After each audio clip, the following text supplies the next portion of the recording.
نعم المولا ونعم النصير ما شاء الله ولا حول ولا قوة إلا بالله العلي العظيم أعوذ بالله من الشيطان الرجيم بسم الله الرحمن الرحيم الحمد لله الذي هدانا لهذا وما كنا لنهتدي لولا أن هدانا الله لقد جاءت رسل ربنا بالحق ثم الصلاة والسلام والتحية والإكرام على سيدنا ومولانا ومولى الثقلين أبي القاسم المصطفى محمد وأهل بيته الطيبين الطاهرين المعصومين المنتجبين الذين أذهب الله عنهم الرجس وطهرهم تطهيرا واللعنة الدائمة على أعدائهم أجمعين من الآن إلى لقاء يوم الدين أما بعد فقد قال الله سبحانه في كتابه الحكيم وهو أصدق الصادقين وقوله الحق يا أيها الإنسان إنك قادح إلى ربك قدحا فملاقيه ایک مرتبہ سورہ حمد 3 مرتبہ سورہ اخلاص کی تلاوت فرما کر مرحومہ کنیز فاطمہ بنت ابن حسن بسم اللہ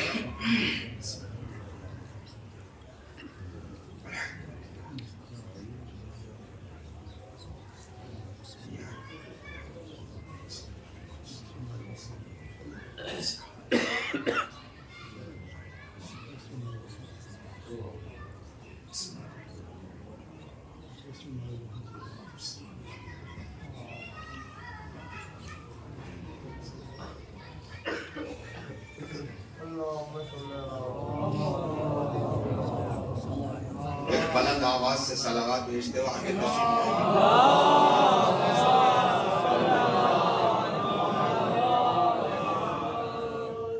ظاہراً وقت کے دامن میں اتنی گنجائش نہیں ہے کہ زیادہ ٹائم آپ حضرات کا لوں چند ایک عرائض آپ کی خدمت میں پیش کرنے ہیں مجھے معلوم نہیں یہاں پہ اذان کس ٹائم ہوتی ہے 12:30 اس کا مطلب 20 یا 25 منٹ میرے پاس ہیں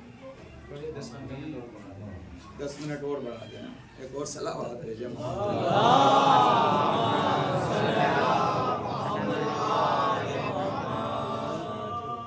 بہرحال ہم سب اکٹھے ہوئے ہیں یہاں پر جمع ہوئے ہیں اس بزم میں اس نشست میں اس فرش اعضا پر کسی مرحومہ کو اصال ثواب ان کی ترفیع روح کے لیے ان کی ترویح روح کے لیے سب اکٹھے ہوئے ہیں خدا ان کی مغفرت فرمائے اور بہرحال جمع ہو کے ہمیں یہ احساس ضرور ہونا چاہیے ہم مرنے والے کو یاد کرتے ہیں کہ ہم سب کو جانا ہے کوئی یہاں رہنے کے لیے نہیں آیا کیونکہ اس زمین میں اتنی صلاحیت نہیں کہ انسان اس میں توتن کر سکے کیونکہ جو انسان ایک لامحدود حقیقت سے چل کر آیا وہ محدود چیزوں میں جکڑ کے رہ نہیں سکتا زیادہ ٹائم نہیں لوں گا جلدی مائک خراب ہو گیا ایک اور صلوات بھیجو